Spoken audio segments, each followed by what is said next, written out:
태국에서 주님 섬기고 있는 문영권 형제라고 합니다.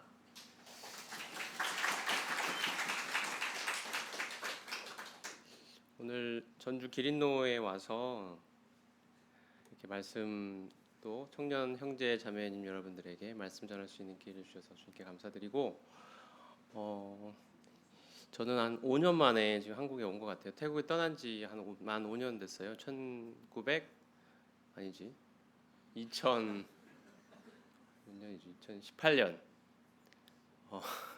2018년 6월 8일 날 태국에 들어갔고 지금이 2023년이니까 딱 만 5년 된 것 같습니다.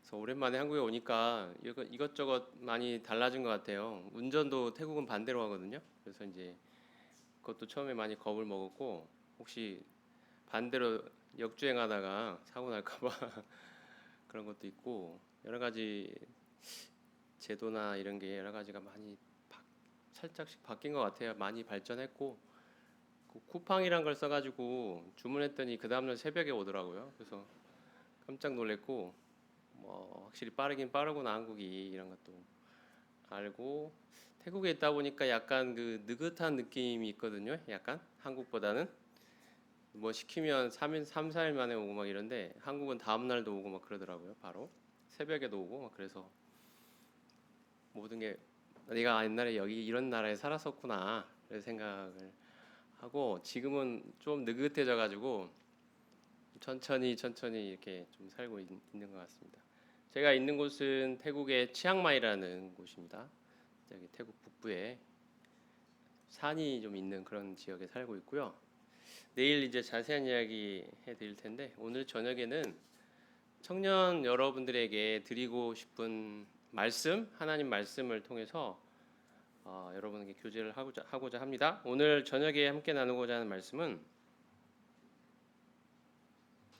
우리 각자를 향한 하나님의 회복에 대한 말씀을 하려고 합니다. 에스라와 느헤미야 말씀을 통해서 우리 각자를 향한 하나님의 회복. 그래서 이번에 말씀 준비한 키워드는 회복입니다. 회복. 영적인 회복을 말하는 거죠. 특별히 이번에 오늘 저녁에 1시간 짧은 말씀이지만 이 시간을 통해서 나와 지금 하나님과의 그 관계, 그 개인적인 관계는 어떠한가 이런 것을 돌아보는 시간이 되면 좋을 것 같습니다. 특별히 청년의 때 저도 청년의 때를 지났지만 많은 고민들이 참 많고 미래에 대한 불안도 많고 또 앞으로 뭘 어떻게 해야 되나 뭘 해야 되나 어디로 가야 하나 이런 고민들 많이 할 때고요. 또 영적으로도 여러 가지 질문들 때로는 고민들 가끔씩은 방황도 하고 침체에 빠져 있기도 하고 그런 시절인 것 같아요. 그래서 오늘 저녁 때 들려지는 말씀을 통해서 혹시 지금 나와 하나님과의 관계가 좀 침체되어 있지 않은가 혹은 하나님과의 관계가 좀 멀어져 있지 않은가 이런 생각이 드는 청년들이 계시다면 오늘 말씀을 통하여 하나님께로 회복되는 시간이 되면 좋을 것 같습니다. 내가 매일의 삶 가운데서 하나님과 나와의 직접적인 그 사귐, 그 교통, 그 교제로부터 오는 그 힘과 그 만족과 그 기쁨으로 하루하루 매일 살아가고 있는지 생각해 보면 좋을 것 같고요. 나와 하나님과의 관계는 정말 그 사이에 정말 한 점 장애물이 없는 한 점 구름 한 점 없는 그런 직접적인 아주 친밀한 사귐이 매일매일 이루어지고 있는지 매 순간마다 그 하나님과 사귀고 그 하나님과 동행하는 삶을 살고 있는지 하나님과의 관계가 정말 가까운지 하나님의 뜻을 잘 깨닫고 알아서 잘 순종하며 살아가고 있는지 매일 매 순간 이런 시간들 돌아보는 시간이 되면 좋을 것 같습니다. 특별히 에스라와 느헤미야서에서 이런 교훈들을 발견할 수 있는데 오늘 저녁은 회복과 관련해서 제가 굉장히 중요하게 생각하고 있는 주제인 그리스도와의 연합이라는 주제를 여러분에게 전달하고자 합니다. 제 짧은 신앙생활이지만 그동안 하나님께서 저의 여러 삶을 통해서 여러 과거의 경험과 여러 또 성도들 사이에서의 교제와 이런 것들을 통해서 제 개인적으로 이것이 중요하다.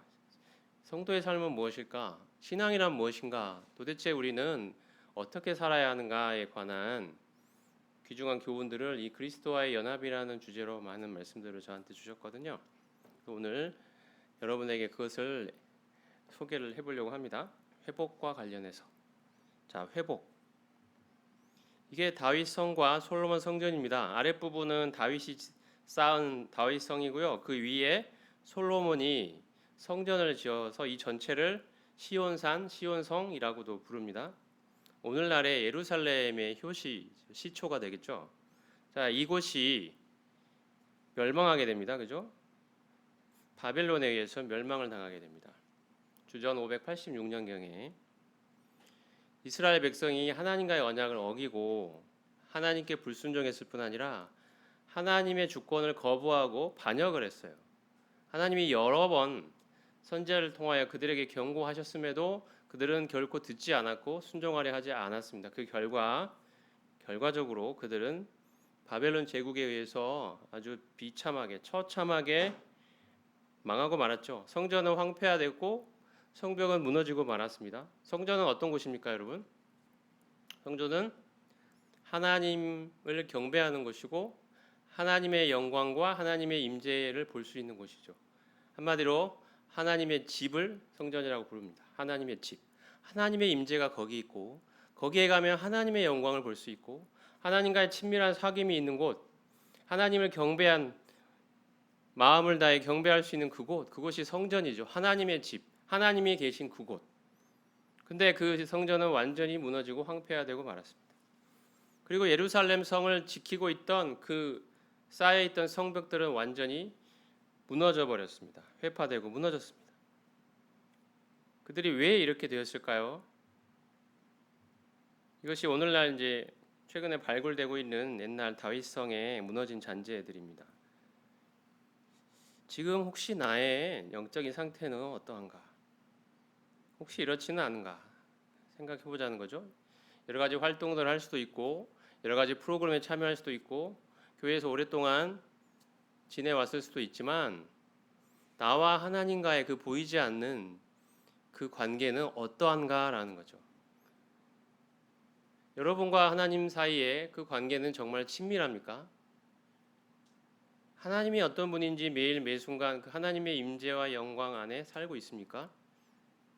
하나님의 뜻이 무엇인지 잘 알고 있고 그 하나님의 뜻 가운데 걸어가고 있습니까?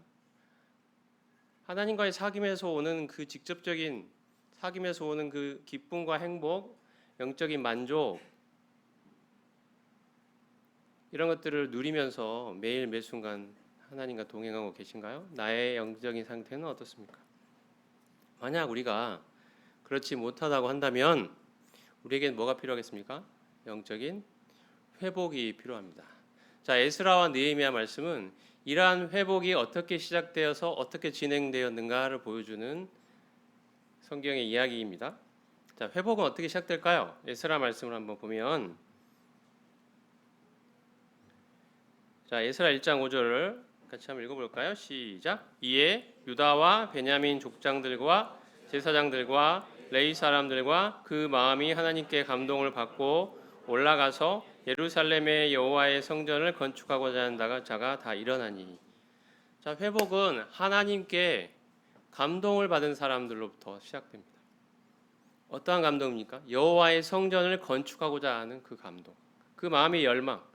이 세상의 그 어떠한 것보다 하나님과의 관계가 소중하고 중요하다는 그 마음, 그것을 놓지 않고 싶고 잃지 않고 싶고 하나님을 더 알아가고 싶고 하나님을 알아감으로 오는 그 기쁨과 만족을 그 맛을 누리고 싶고 경험하고 싶고 바로 그 마음입니다. 그 마음이 있는 그 마음으로부터 회복은 시작된다는 거죠. 세상에서 내가 쌓을 수 있고 누릴 수 있고 얻을 수 있는 그 어떠한 것보다도 하나님과 나의 그 친밀한 관계가 가장 소중하다는 그 마음의 열망, 그 마음의 열망으로부터 회복은 시작되죠. 예루살렘의 성전을 건축하고자 하는 그 마음, 이것이 회복의 시작이라고 생각이 듭니다. 남유다의 백성들이 나라가 망했을 때 포로로 끌려갔던 사람들은 아마도 100만 명이 넘었을 것 같아요. 근데 하나님께서 페르시아 왕 고레스의 입을 통하여 칙령을 반포하게 하셨죠. 너희 유다의 백성들은 돌아가라. 돌아가서 성전을 건축하라. 하나님께서 예레미야 선지자를 통해 예언하신 대로 포로가 된 지 70년 만에 드디어 하나님이 고레스 왕의 입을 통하여 그들에게 돌아가라고 하셨습니다. 근데 실제로 그 말씀을 따라서 돌아온 사람은 그 100만 명이 넘은 사람들 중에 몇만이었을까요? 성경 읽어보면 약 4만여 명이라고 되어 있습니다. 여러분, 포로가 된 지 이제 70년이 흘렀어요. 처음에 포로로 막 끌려갔던 사람들의 삶은 비참했겠죠. 하지만 10년, 20년, 또 그들의 자녀 세대가 되고 또 10년, 20년, 또 그들의 자녀 세대가 되고 10년, 20년 이러면서 그들은 페르시아 사회에 정착하고 또 어떤 사람들은 사회적 지위도 얻고 좋은 집도 짓고 행복한 가정도 꾸리고 그랬을 때가 딱 70년이 흘렀을 때였어요. 근데 어느 날 하나님이 그 페르시아 땅을 떠나서 너희의 터전을 버리고 그 황폐한 그곳으로 돌아가라. 그곳에서 성전을 건축하라는 그런 말씀을 주셨어요. 이 떠나는 게 쉽지 않겠죠. 그죠? 그동안 읽어온 삶의 터전, 그런 가족들, 모든 것들이 여기에 있는데 이걸 버리고 그 황폐한 곳으로 간다? 성전을 건축하기 위해서? 쉽지 않은 결정일 거예요. 하지만 그들의 마음에 세상에서 내가 누릴 수 있는 그 어떠한 것보다도 하나님과의 관계가 소중하다. 이 마음에 열망이 있는 사람들은 페르시아 땅을 떠났습니다.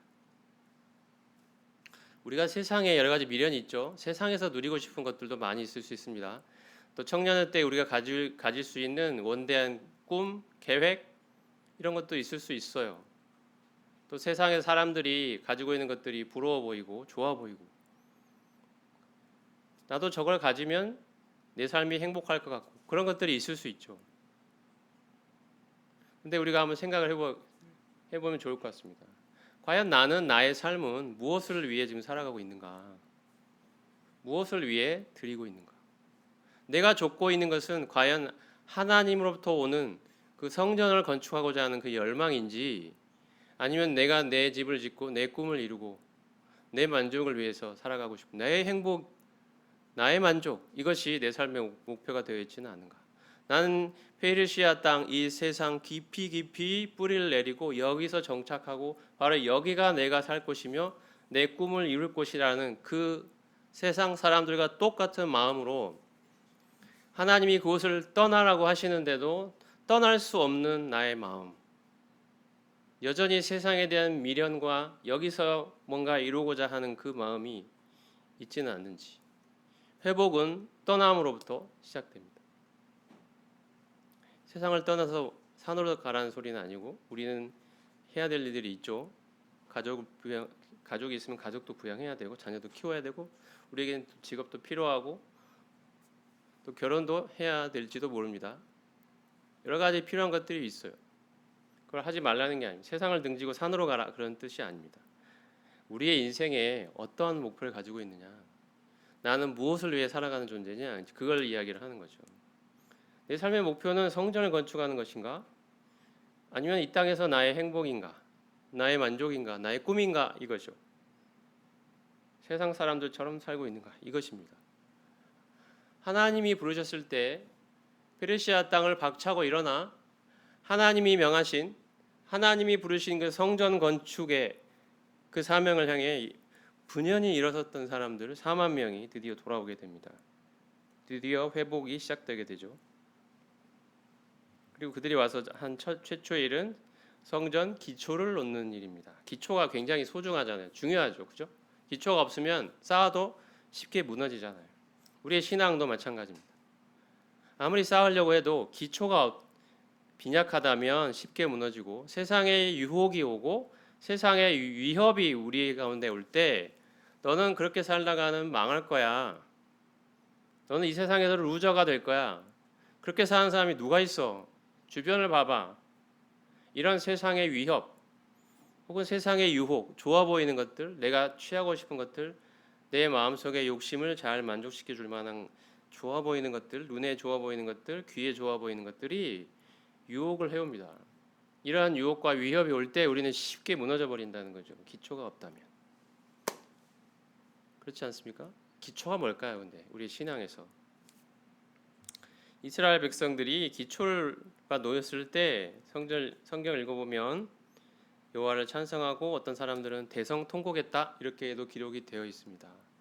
그 하나님의 영광이 있었던 그곳이 우리의 하나님께 대한 반역으로 말미암아 황폐화되어 버리고 하나님의 임재가 있던 그곳이 아무것도 남아 있지 않은 허물어져 버린 그 황폐함만이 있고 70년간 방치되어 있다가 이제 드디어 하나님의 성전이 여기에 건축되는 역사가 일어나는구나. 하나님의 임재가 드디어 회복되는 그날이 우리 눈앞에 지금 다가오고 있구나. 그 기초가 지금 놓였구나라는 그 감격으로 인해서 여러 사람들은 대성통곡하고 말았습니다. 맞아. 우리 삶의 중심에 하나님이 계셔야 되는데 나는 지금까지 이것을 놓치고 살아왔어. 맞아. 내 인생의 주인은 하나님이셔야 되는데 나는 내가 주인 노릇하며 살아왔어. 하나님은 그저 돕는 분이었어. 내가 어려움이 있을 때, 내가 내 꿈을 이루고자 할 때, 내 힘으로 안 되고 어려움이 있고 미래가 불안할 때 와서 도와주세요 라고 돕는 분이었지, 하나님이 한 번도 내 인생을 주관하시는 주인이 된 적은 없었어.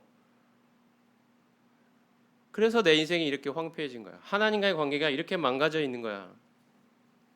하나님도 오는 그 만족과 그 기쁨이 사실 내 삶에는, 내 마음에는 없어. 많은 활동들이 있을 뿐. 이러한 일들이 일어나고 있는 거죠. 하나님이 우리 삶에, 내 삶의 중심에 계셔야 되는데 이 기초는 바로 이 그리스도가 나의 삶의 주인인가 하는 문제입니다. 제가 태국에 가기 전에 썼던 책 중 하나가 내 안에 사시는 주님이라는 책이 있는데요. 그곳에서 제가 중요하다고 생각하는 그리스도와의 연합이라는 주제로 책을 썼고 이런 표를 하나 만들어서 이렇게 소개한 적이 있습니다. 그리스도와의 연합이라는 것은 뭐냐면 우리가 그리스도를 믿으면요, 내가, 주님이 여러 번 말씀하셨죠. 주님이 내 안에 계시고 내가 주님 안에 있다. 내가 주님 안에 있고 주님이 내 안에 있다. 그래서 나와 주님은 영적으로 하나이다. 하나로 연합되어 있다. 그래서 내 자신이 연약하고 부족하고 못나고 이러지만 내 안에 주님이 계심으로, 만물의 창조주인 그 주님이 내 안에 들어와 계심으로 나는 하나님이 원하시는 삶을 살아갈 수 있는 충분한, 개가 들어왔네.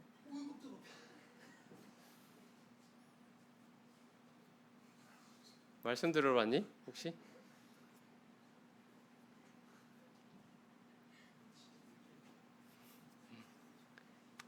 다시 이야기할게요. 안녕, 잘 가. 하나님이, 만물을 지으신 하나님이 내 안에 오셨다는 거예요. 주님이 내 안에 계시다는 거죠. 나는 연약하고 부족할 수 있지만 못나고 여러 가지 그런 존재죠. 하지만 만물을 지으신 바로 그 하나님이 내 안에 오셨다. 이 진리예요. 그리스도의 연합은 어려운 게 아닙니다. 그래서 나는 모든 것을 소유한 자가 된 거예요. 이것이 하나님이 나를 바라보시는 하나님의 관점이죠. 세상의 관점으로 나를 보면 얼마나 우리는 부족한 게 많습니까? 못난 것도 많고, 뭐 외모적으로 보나, 돈으로 보나, 뭐 지위로 보나, 뭐 우리가 나이가 들어도 그런 마음속에 그런 생각을 할 수 있어요. 이것저것 좀씩 가질 수는 있을지 몰라도 내 스스로 볼 때 스스로 못나 보이는 많은 것들이 있을 수 있어요. 나는 이것도 없고 저것도 없고. 근데 이게 전부 세상의 시각이 아닐까요? 근데 하나님은 나를 어떻게 보시냐는 거죠. 하나님은 나를 그리스도 안에서 보시죠. 그 온전하게 거룩하신 그리스도, 그 안에 있는 나로 보십니다. 그러므로 나는 내가 나를 볼 때는 부족하고 못나고 많은 것들이 없어 보이는 존재이지만 하나님이 나를 보실 때는 그리스도 안에서, 그 온전하고 거룩하신 그리스도 안에서 나를 보시기 때문에 나는 그리스도처럼 온전하고 거룩하고 충만한 자로 보고 계십니다. 나를 그토록 하나님이 아끼고 계신 거죠. 그리스도만큼. 이게 하나님이 보시는 나의 시야죠. 나를 바라보시는 하나님의 관점. 이것이 그리스도와의 연합입니다. 내 안에 주님이 오셨기 때문에, 만물을 지으신 주님이. 그래서 이 그리스도와의 연합은 이런 의미를 갖거든요. 실제적인 측면에서 보면 이제 그리스도가 내 안에 내 삶의 주인으로 오셔요. 내 마음에. 그렇게 되면 나는 옛사람으로서 나는 죽게 됩니다. 왜냐하면 그리스도와 내가 하나로 연합될 때, 자, 그리스도께서 십자가에 죽으셨을 때 나도 그 안에 있기 때문에 나도 함께 죽은 자가 됩니다. 이해가 되시죠? 그리고 그리스도가 부활했을 때 나도 그 안에 있기 때문에 나도 살아난 자가 됩니다. 그래서 나의 옛사람은 그리스도와 함께 십자가에 못 박혀 죽어버리게 되죠. 이미 일어난 일입니다. 우리는 이미 죽었습니다. 그리고 이제 우리는 그리스도의 부활과 연합하여 함께 새 사람으로 살아난 사람이 된 것입니다. 새로운 존재, 새로운 피조물, 새 사람. 그리스도의 부활과 연합한 새 사람. 이게 나죠. 이게 하나님이 보시는 나입니다. 옛사람으로서 나는 죽어버렸고 이제 그리스도가 내 안에 사시는 새 사람이에요. 이게 하나님이 보시는 나의 관점이에요. 이걸 우리가 믿음으로 취해야 된다는 거죠. 죄가 유혹에 올 때 전에는 내가 죄에 끌려다니는 죄의 종노릇하며 살았던 사람인데 이제 하나님 말씀하세요. 너는 죄에 대해 죽은 자가 됐다고. 너는 죽었다고. 너는 더 이상 죄의 종이 아니라고. 너는 죄에게 순종하고 복종할 아무런 이유가 없는 존재가 되어버렸다. 이게 하나님이 우리를 보시는 관점이죠. 우리는 생각합니다. 나는 아직 죽지 않았어. 나는 계속 죄 짓고 있거든. 근데 어떻게 죄에 대해 죽었다고 할 수 있지? 이건 나의 관점이죠. 근데 하나님이 보시는 관점은 너는 죽었어.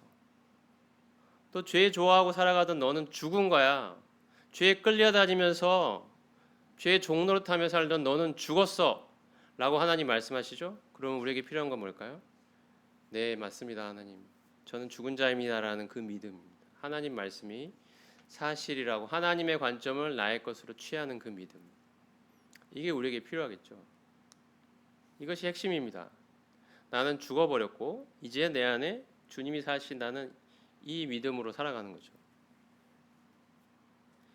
그래서 이러한 믿음으로 내 안에 주님이 사신다는 이 믿음으로 그 주님과 계속 친밀하게 사귀며 동행하는 삶, 이것은 지속의 측면이라고 할 수 있습니다. 저는 이것이 우리와 하나님 사이의 관계를 규정하고 또 발전시켜 나갈 수 있는 핵심적인 진리라고 생각합니다. 그리스도와의 연합. 왜냐하면 우리 자신의 힘으로는 해낼 수 없는 일이기 때문에 우리는 많이 느끼죠. 죄의 유혹에 쉽게 넘어지고 세상의 유혹에 넘어지고 세상의 위협에 벌벌벌 떱니다. 이게 나이죠. 스스로의 연약을 극복할 수 없는 나예요. 움츠러들고 싶고 숨고 싶은 나예요. 근데 하나님이 보시는 나는 어떤 나입니까? 그리스도 안에 있는 나죠. 그 그리스도는 어떤 분인가요? 만물을 지으신 만물의 창조주이시죠. 부활을 통해 입증하셨습니다. 단순한 인간이 아니라 이 땅에 오신 하나님이심을, 그 하나님이 이제 내 안에 오신다는 거죠. 이게 성경이, 특별히 신약 성경이 증거하고 있는, 나중에 보겠지만 비밀이라고 표현하고 있습니다. 내 안에 계신 그리스도, 내 안에 사시는 이 주님은 하나님의 비밀입니다. 이 비밀이 이제 우리에게 밝히 열렸죠. 이게 우리의 믿음의 핵심이라고 생각합니다. 그래서 여러분이 이 진리를 마음에 새기고 살아간다면 분명히 하나님과의 관계의 회복이 일어나고 발전이 있고 또 앞으로 더 지속해서 살아나갈 힘을 얻을 거라고 생각합니다. 자, 기초. 그래서 지금 기초를 보고 있는데요. 부활하신 그리스도가 십자가에서 나의 죄를 위해 죽고 사흘 만에 부활하신 그리스도가 나의 주인이냐 이 문제입니다. 나의 주인은 누군가 하는 거죠. 이게 신앙의 기초입니다. 내 주인은 누굴까요? 나입니까? 아니면 그리스도입니까? 내 삶을 움직이고 나의 중요한 의사결정을 내리고 있는 그 주체는 나입니까? 아니면 그리스도입니까? 내가 뭔가를 결정해야 될 때 나는 내가 원하는 그 내 뜻대로 하나요? 가끔씩 성경도 읽어보고 기도도 하지만 실은 내가 원하는 대로 하고 있나요?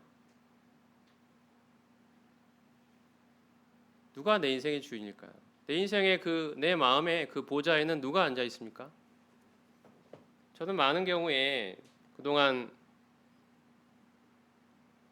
신앙생활하고 또 교회 생활하고 여러 성도들, 청년들 많이 나름대로 또 돕고 같이 성경 공부도 하고 여러 가지 것들 경험들을 통해서 관찰한 결과 아직도 많은 성도들이 자기 인생의 주인이 그리스도라고 자신 있게 고백하지 못하는 것들을 많이 보게 됩니다. 그리스도는 그들에게 있어서 돕는 자 같아요. 헬퍼예요, 헬퍼. 인생의 마스터가 아니고 헬퍼라는 거죠. 뭔가 어려운 일이 있거나 내 힘으로 극복하기 힘든 내가 원하는 그 삶을 이뤄내고 싶은데 그게 잘 안 될 때, 내 힘이 부족할 때, 어려움이 생길 때 와서 도와주는 분. 주님 와서 도와주세요가 돼요. 이 어려움을 도와주세요. 나는 이렇게 살기 싫어요.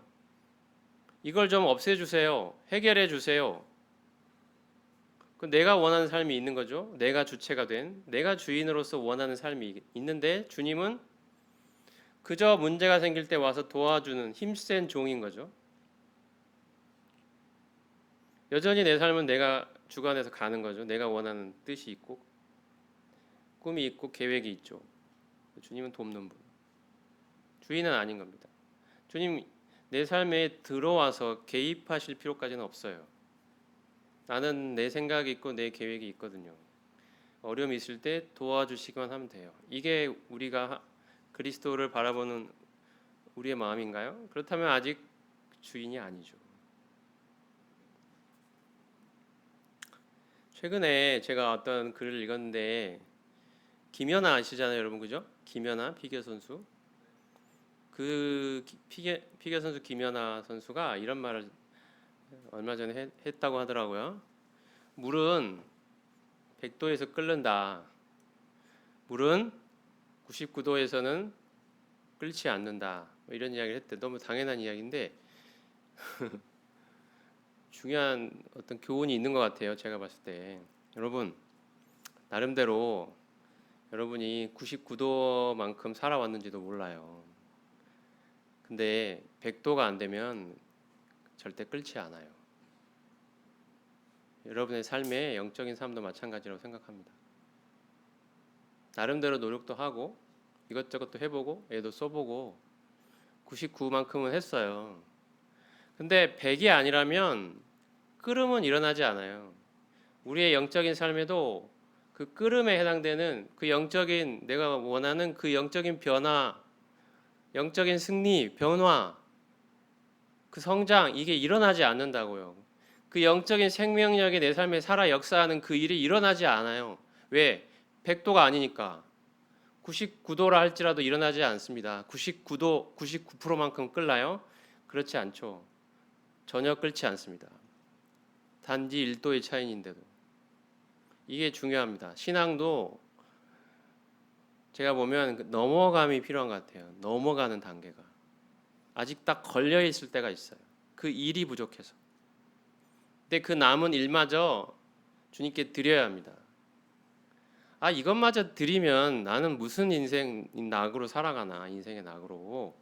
이건 내가 가지고 있어야지. 내 기쁨이고 내 만족이고 이 내 낙인데 이것까지 어떻게 드려? 이런 것까지 드려야 합니다. 사단은 계속해서 말하죠. 내 삶을 통째로 하나님께 바쳤다가는 너는 네 인생은 아주 망가질 거야. 네가 원하는 어떠한 것도 이룰 수 없을 거야. 그 삶이 정말 행복하겠니? 이렇게 우리의 마음에 계속해서 이야기합니다. 그냥 적당히 타협하고 살아가라. 세상에서 너는 그렇게 살다가 실패한다니까? 교회 안에서도 마찬가지. 꼭 굳이 그렇게 해야 되겠니? 그렇지 않고도 얼마든지 교회 안에서 어느 정도 인정받고 세상에 나가서도 네가 원하는 삶을 살면 되잖아. 굳이? 이런 마음이 들죠. 그 1% 내가 아직도 드리지 못해서 지고 있는 그 1% 그것 때문에 우리의 삶에는 영적인 끓음이 일어나지 않는다. 우리가 정말 이 영적인 회복을 원합니까? 내 삶에 진정으로 하나님이 그 생명력으로 내 삶에 역사하시는 그걸 경험하고 싶은가요? 하나님 정말 살아계시다는 걸 내 삶에서 보고 싶습니까? 그 끓음을 경험하고 싶나요? 하나님으로부터 오는 그 뜨거움을 경험하고 싶습니까? 그렇다면 그 남은 일도마저 하나님께 다 드리십시오. 100도를 채워야 합니다. 우리가 걸려 있는 게 있을 수 있어요. 사람마다. 이것은 안 돼. 정말 이것만큼은 하고 있는 그것마저 하나님은 달라고 요구하십니다. 왜? 그게 우리의 행복의 길이니까. 우리의 진정한 만족이 거기에 있으니까. 여러분 사탄의 음성에 귀 기울이지 마시고 인류 역사 처음부터 아담 하와의 귀에 속삭였던 그 유혹의 음성에 귀를 기울이지 마시고 하나님께 자기 인생을 다 드리세요. 100도를 채우란 말입니다. 내 인생의 온전한 주인이 되시도록 하나님께 내 마음을 온전히 드리세요. 다 바치세요. 내 인생은 하나님 거라고. 자, 같이 읽어볼까요? 로마서 14장 8절 9절 시작. 우리가 살아도 주를 위하여 살고 죽어도 주를 위하여 죽나니 그러므로 사나 죽으나 우리가 주의 것이로다. 이를 위하여 그리스도께서 죽었다가 다시 살아나셨으니 곧 죽은 자와 산 자의 주가 되려 하심이라. 주라는 말은 주인이죠. 자, 그리스도가 십자가에서 죽고 끝나지 않으시고 다시 살아나셨죠. 사흘 만에. 그 이유와 목적이 뭐라고 말씀하십니까? 죽은 자와 산 자의 주인이 되려고. 부활하신 그리스도는 바로 나의 주인이시죠. 내가 살았든지 죽었든지 나의 주인이십니다. 여러분 이렇게 고백할 수 있습니까? 사나 죽으나 내가 주의 것이라고. 내 인생은 주님의 거라고. 온전히 100%내 마음에 이런 고백이 있습니까? 주님, 제 인생은 주님 100% 주님 겁니다. 제 만족과 기쁨 주님 겁니다. 주님이 내 인생을 사용하시는 것이 저의 행복입니다. 그래서 내가 살아도 주를 위해 살고 죽어도 주를 위해 죽는 이런 삶이 바로 이것이 저의 고백입니다. 이렇게 말할 수 있습니까? 여러분? 마음에 이런 고백이 있으십니까? 참된 고백이 있나요? 여러분의 인생의 주는 누구입니까? 오늘 저녁에 이 부분을 우리가 분명하게 하면 좋을 것 같습니다. 이게 안 되면 아무리 쌓아도 쌓아지지 않아요. 남아있지 않아요. 무너져 버려요. 쉽게 많이 받습니다. 그 많은 복잡해 보이는 많은 문제들 속에 가장 핵심적인 문제가 여기에 있어요. 층층이 쌓여있는 겹겹으로 쌓여있는 그런 것들을 싹 벗겨내고 그 깊은 곳에 들어가면 이게 있어요. 아직 그리스도가 내 삶의 주인이 아닌 거예요. 그러니 주님이 내 삶을 이끌어가고 싶어도 마음대로 안 되는 거예요. 내 허락을 받아야 돼요. 내가 너를 이렇게 이끌어가고 싶은데 그래도 되겠니? 저 싫은데요. 저는 제가 원하는 거랑 맞지 않아요. 그건 제가 사양할게요. No thank you. 이런 일이 일어나고 있습니다. 주님이 우리를 변화시킬 수 있을까요? 내 삶에 끓음이 일어나겠습니까? 안 일어납니다. 그러면서 우리는 남 탓을 할 수 있어요. 환경 탓을 할 수도 있고. 실제 이 문제는 여기에 있는데. 그래서 오늘 저녁에 이게 우리 회복의 기초라는 사실을 다시 한번 말씀드리고 싶어요. 한번 생각해 보면 좋겠습니다. 청년 형제 자매님들. 여러분의 삶의 주인은 누구입니까? 만약에 주님이 주인이 아니라면 이 시간에도 우리가 주님께 내 마음을 고백할 수 있습니다. 드릴 수 있어요. 그 1도를 주님께 바칠 수 있어요. 이것마저 주님께 드립니다. 저희 기쁨입니다. 주님. 제 삶을 주님 뜻대로 사용해 주십시오. 주님의 영광을 위하여.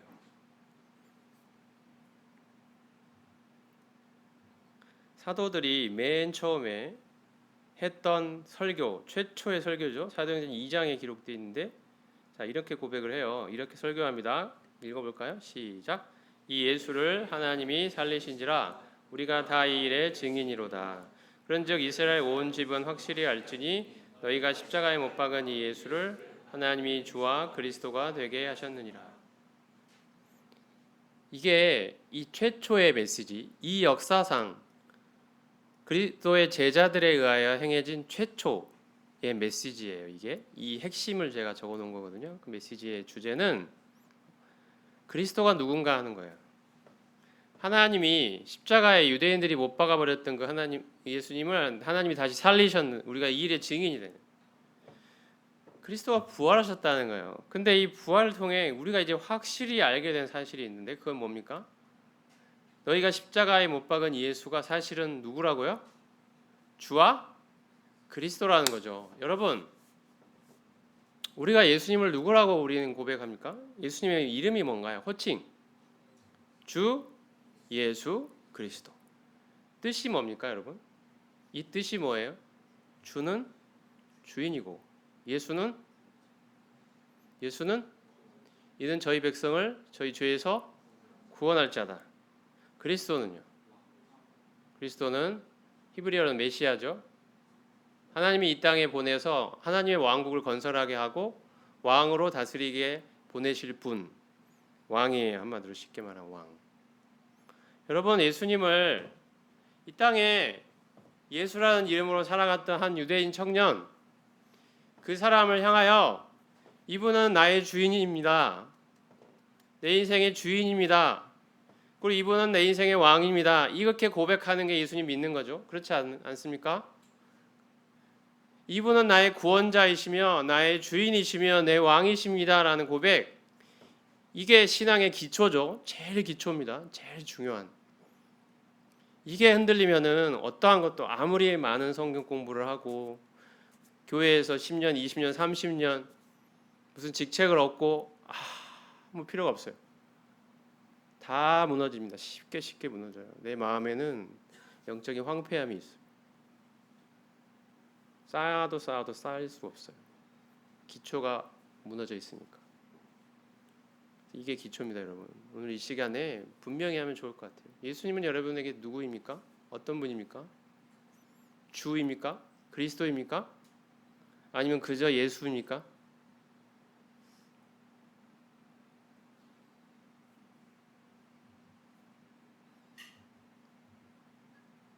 자, 이스라엘 백성이 그 성전을 건축하고 있잖아요. 지금 기초를 놨어요. 근데 방해가 생겼어요. 방해. 에스라서를 읽어보면 방해가 나와요. 방해. 주변의 사람들이 방해합니다. 쉽지 않죠. 사단도 역사한다는 거예요. 우리 마음에 내 삶을 완전히 하나님께 드리고 하나님의 쓰임을 받는 그 삶을 살고 싶은 그런 고백과 기도를 했는데 사단도 역사합니다. 여러 사람들을 통하여 너 꼭 그렇게 해야 되겠니? 그렇게 살다가는 망해. 혹은 우리의 연약을 계속 부각시키고, 여기 이때는 뭐 어떤 이야기들을 하냐면, 야, 너희들이 쌓는 그거는 뭐 여우가 올라가도 무너질 거야. 뭐 이런 식의 이야기들이 조롱이 나와요. 너희들은 힘도 없잖아. 너희들 하나님은 얼마나 보잘것없어. 그런다고 얼마나 바뀌는 게 있겠니? 그런다고 뭔가 큰 변화가 일어나겠니? 그 하찮고 보잘것없는 너희들을 통해서 이런 생각들을 넣어준단 말이죠. 너 그냥 네 인생 그냥 어떻게 살아간다고 해서 큰 변화가 없어. 그냥 네가 원하는 대로 살아. 여러 가지 생각들이, 부정적인 생각들이, 유혹들이 자꾸 찾아오죠. 방해들이 일어납니다. 그래서 실제로 보면 에스라서를 읽어보면 이스라엘 백성들이 성전 공사를 중단해 버려요. 그리고 시간이 흘러갑니다. 근데 하나님이 다시 부르시죠. 학개와 스가랴 선지자를 통하여 성전 재건, 너희들이 중단해 버린 성전 재건 다시 시작해라. 말씀하시고 그들이 순종하게 됩니다. 하나님의 성전을 재건하라는, 학개서 읽어보면 나오는데요. 자세히. 자, 제가 읽어볼게요. 만군의 여호와가 이같이 말하 이르노라. 이 백성이 말하기를 여호와의 전을 건축할 시기가 이르지 아니하였도다 하느니라.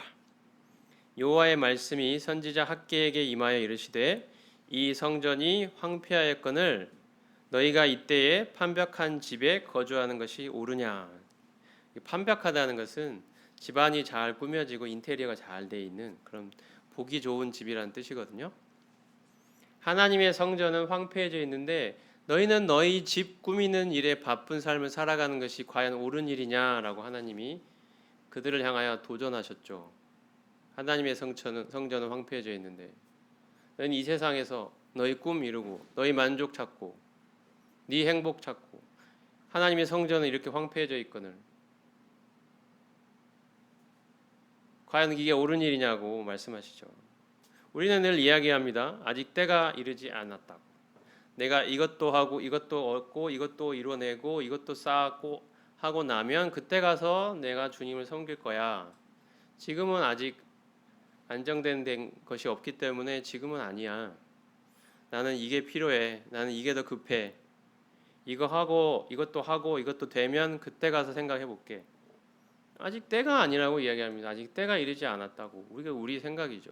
그러면서 우리는 우리의 집을 판벽하게 하는 일에 바쁘단 말입니다.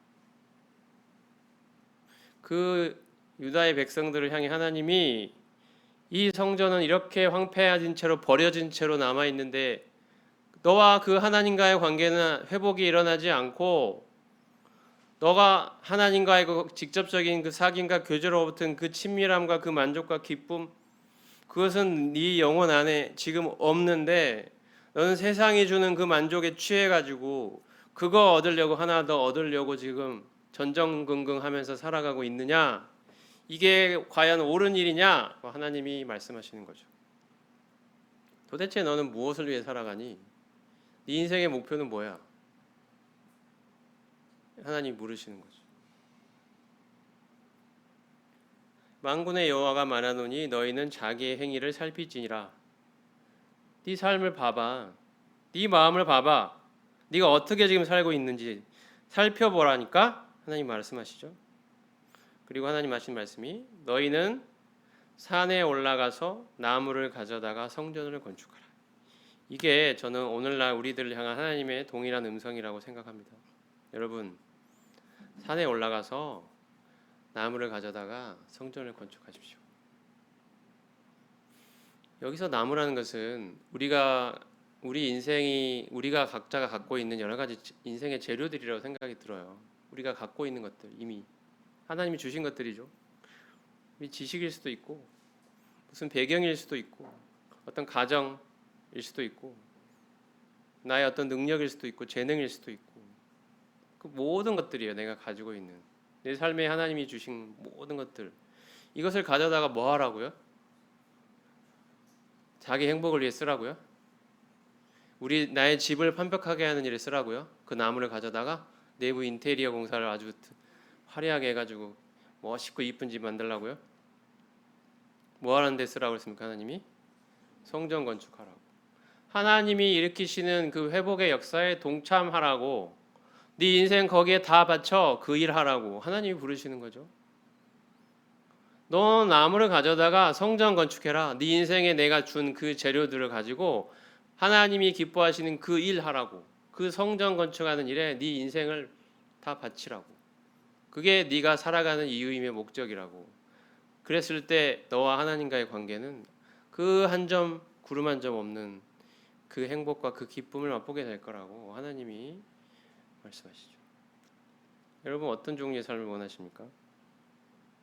우리가 성전을 건축하면 하나님 어떻게 하신다 그랬죠? 내 재료를 나무를 가져다가 성전 건축한 일에 쓰면 내가 그것으로 말미암아 기뻐하고 하나님 기뻐하시는 종류의 삶이라는 거예요. 또 영광을 얻으리라. 하나님이 영광을 얻으신다는 거예요. 우리가 어떻게 하나님께 영광을 돌릴 수 있습니까? 내 삶에서 나무를 가져다가 성전 건축할 때 나 여호와가 말하였느니라. 이게 여러분을 향한 오늘날도 우리에게 동일하게 말씀하시는 하나님의 음성이라고 생각합니다. 여러분이 하고자 하는 일들, 계획하고 있는 것들은 다 무엇을 위한 것입니까?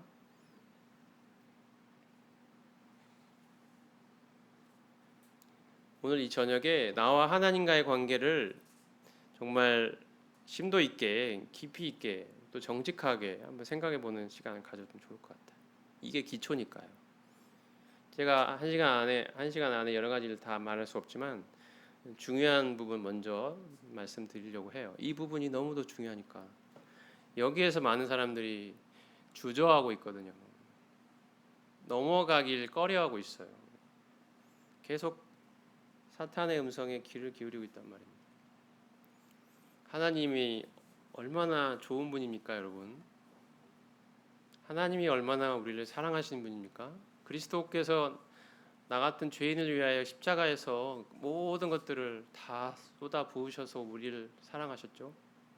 우리가 그 큰 사랑을 받은 자들입니다. 그리스도는 나를 사랑하신 나의 구원자이십니다. 그뿐인가요? 그분은 사흘 만에 부활하셨죠. 능력을 보여주셨죠. 내 인생을 책임질 만한 능력이 있다는 사실을 보여주셨어요. 그 권능을 보여주셨단 말입니다. 온 우주의 주인임을 보여주셨어요. 근데 그분께 내 인생 맡기는 게 손해일까요, 여러분? 손해입니까? 내 인생을 책임질 수 있는 능력이 있으신 분, 근데 그분이 나를 그렇게 사랑하신단 말이에요. 그분한테 내 인생 맡기는 게 손해예요? 사단은 계속해서 말합니다. 손해라고. 믿을 만한 분이 못 된다고, 능력도 없고 사랑도 없다고, 충분하지 않다고 이야기합니다. 네가 네 인생을 붙들고 있어야 네 인생은 안전판이 있는 거야. 계속해서 우리의 마음에 이야기를 하죠. 그 일도를 못 채우게 한단 말입니다. 그래서 우리의 삶에는 끓음이 일어나지 않고 있어요. 근데 하나님 그 마지막 퍼즐마저 우리에게 끼워 맞추라고 하고 계신 거죠. 너는 나무를 가져다가 성전 건축하라고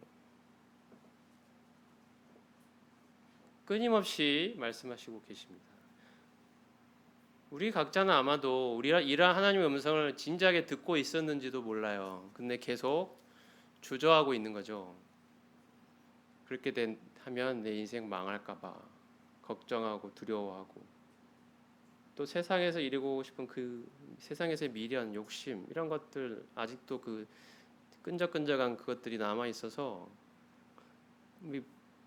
탁 털어내지 못하고 있는 그 모습, 그것들 때문에 계속해서 내 삶은 제자리를 맴돌면서 더 이상 성장과 발전은 없고, 침체에 한번 빠지면 계속 그 가운데에서 어떻게 벗어날지 모르고 있는 내 모습, 이 모든 것들의 근본적인 원인에는 뭐가 있다고요? 바로 내 마음에서 예수 그리스도가 나의 온전한 주인이 되어 있지 않은 상태에 출발한다는 거죠. 우리가 이 지점을 분명하게 하고 가자는 겁니다. 여러분, 이 시간 하나님께, 부활하신 그리스도께 고백하십시오. 내 인생은 100% 주님의 것이라고, 주님 뜻대로 사용하라, 기쁘게 주님께 드리겠다. 이것이 저의 행복이며 기쁨이라고. 저는 성전 건축하는 하나님의 일에 제 인생을 바치겠노라고 고백하세요. 그러면 하나님이 역사하신단 말입니다. 우리 삶을 망가뜨리실까요? 아니죠.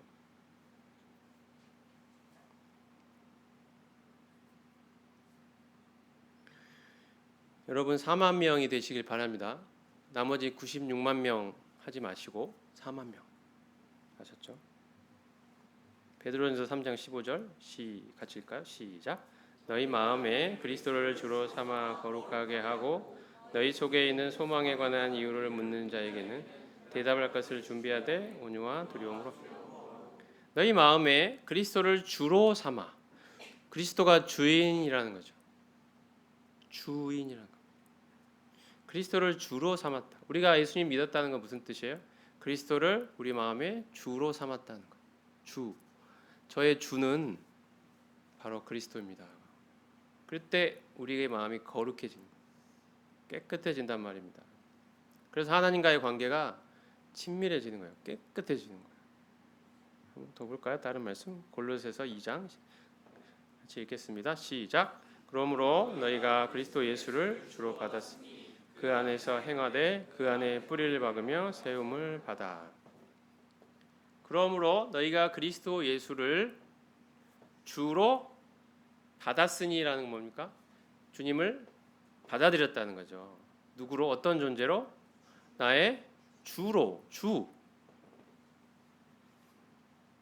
그래서 우리의 믿음의 출발도 이거고, 우리의 삶은 그 안에서 행하는 삶, 그 주인 되신 그리스도 예수 안에서 한 걸음 한 걸음 걸어가는 삶, 이게 그리스도인의 삶이야.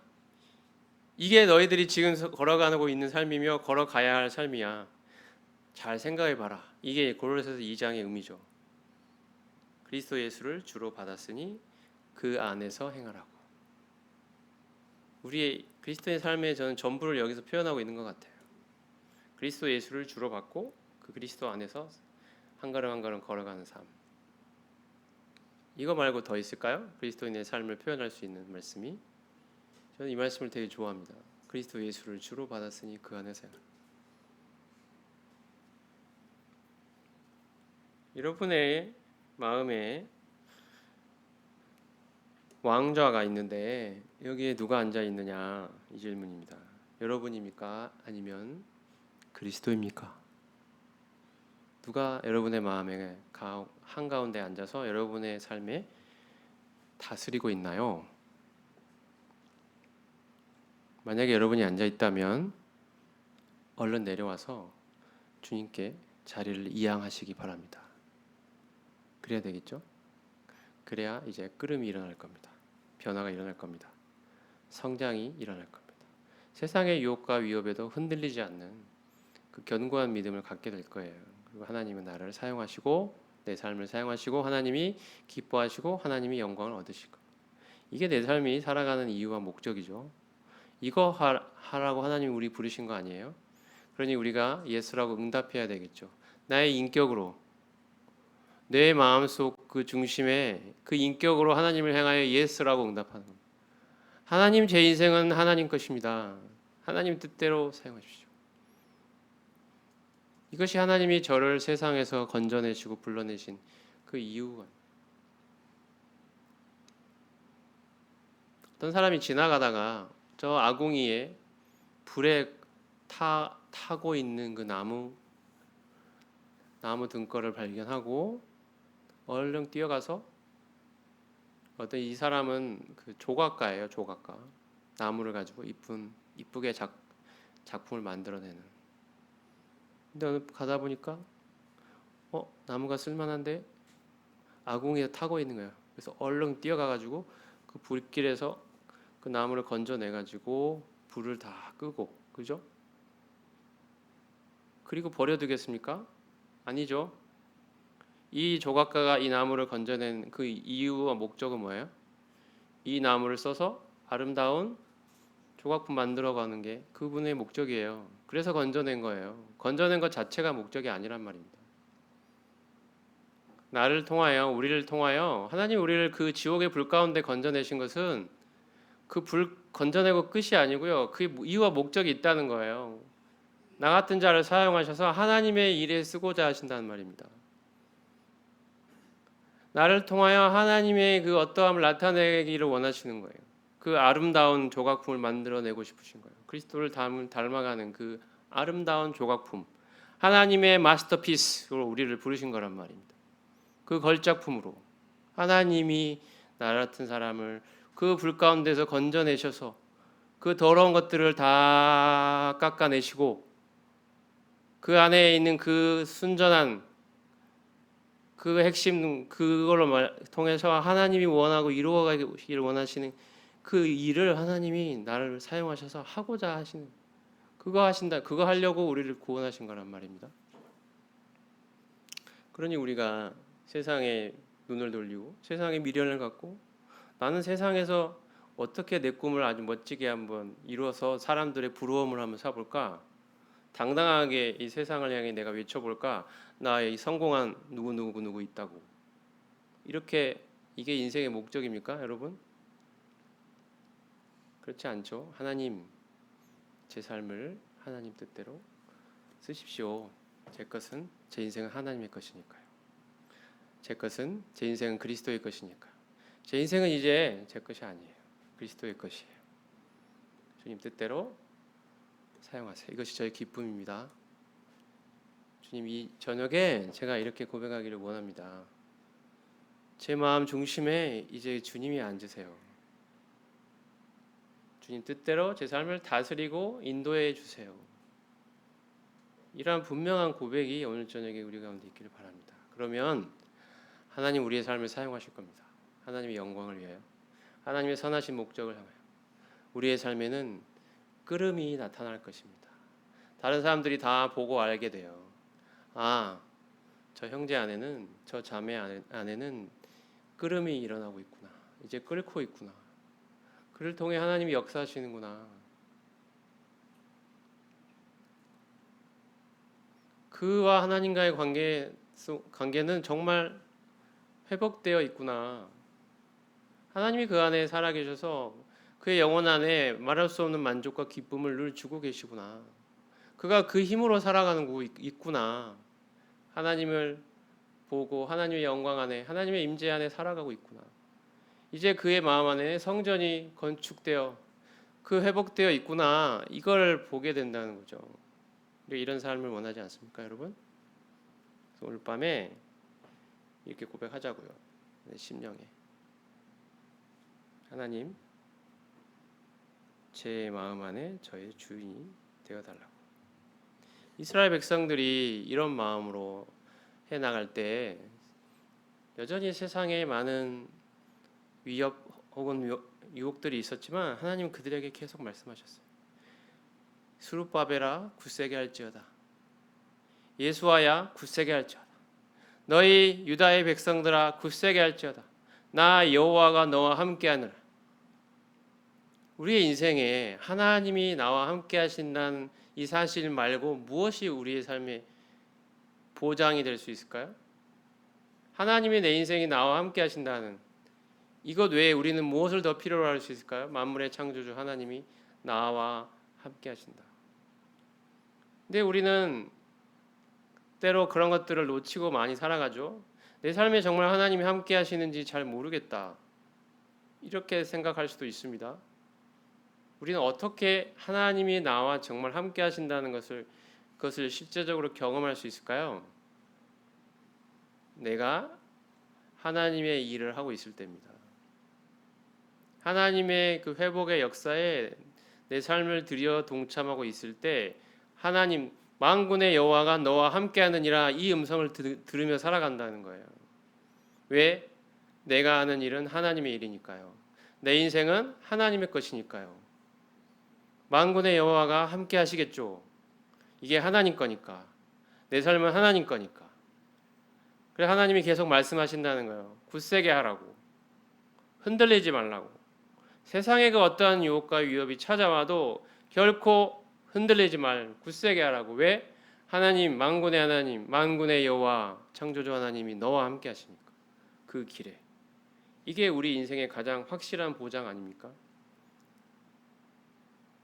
내 삶에 어떠한 도전이 찾아와도 세상 사람들이 나를 어떻게 보든지 간에 혹은 우리 안에서 다른 사람이, 다른 성도가, 다른 형제자매가 나를 어떻게 보든지 간에 내 인생이 하나님과의 그 올바른 지점에 서 있을 때 하나님이 함께 하신다는 것을 경험하면서 살아가는 거죠. 이것만큼 다이나믹하고 행복한 삶이 있을까요, 여러분? 이게 실체로 존재한단 말입니다. 성경에만 있는 게 아니고 오늘날 우리의 삶에도. 이스라엘 백성이 드디어 성전을 봉헌합니다. 다 완성했어요. 하나님께 바쳐. 이게 하나님 것이니까. 성전. 그 꿈에도 그리던 그 성전을 드디어 완성해서 스룹바벨과 예수와 또 돌아온 유다의 백성들이 많은 방해를 무릅쓰고 드디어 성전을 완성해서 하나님께 바치죠. 그래서 오늘 이제 시간 관계상 느헤미야는 못했는데 느헤미야는 이 이야기예요.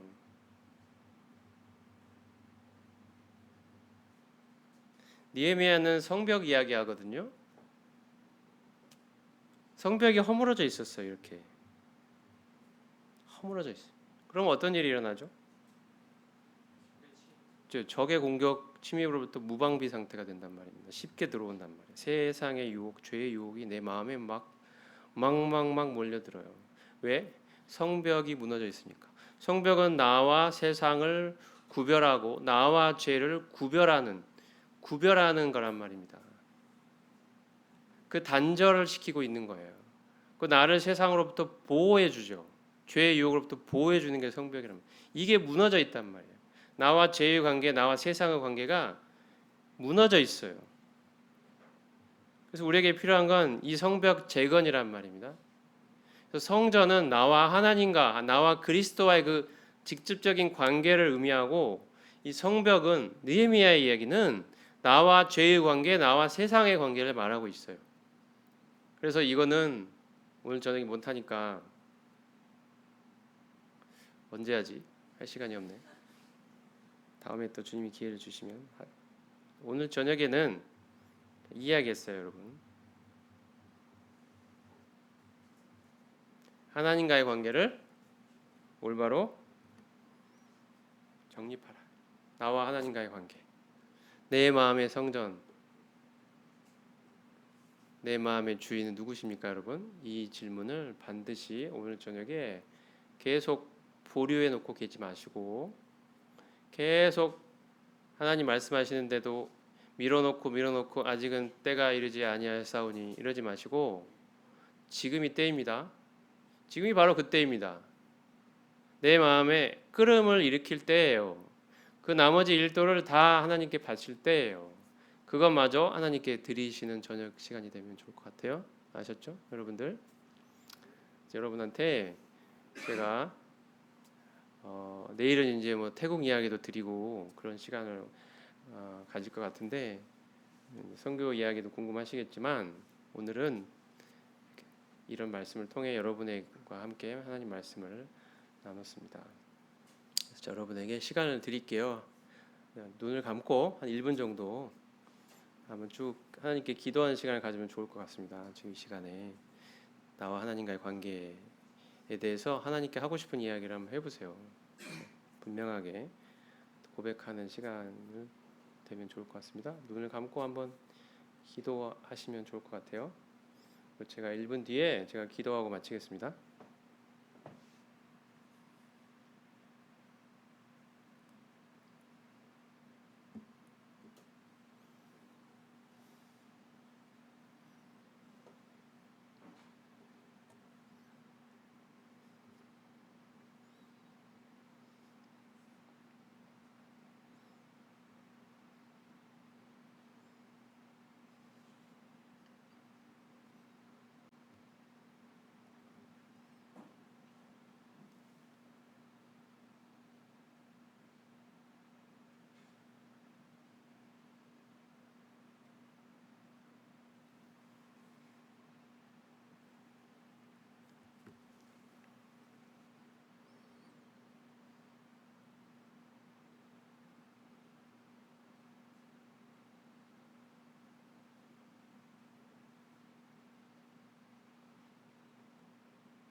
여러분 마음에 있는 모든 걱정이나 염려까지도 다 포함해서 하나님께 다 내어 맡기는 시간이 되면 좋을 것 같습니다. 여러분 마음 안에.